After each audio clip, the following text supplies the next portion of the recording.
Hi! In front of me is Fairphone for 5G, and today I would like to show you how you can rename it. Start by going into Devices Settings and scrolling all the way down to access About Phone section.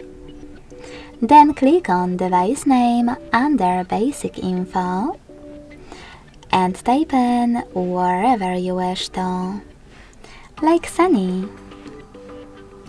When you're done, click on OK in the pop-up, and then also OK in the second one about visibility.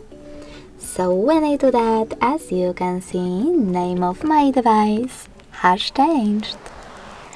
Thanks so much for watching. If you enjoyed this video, smash that like button, comment and subscribe.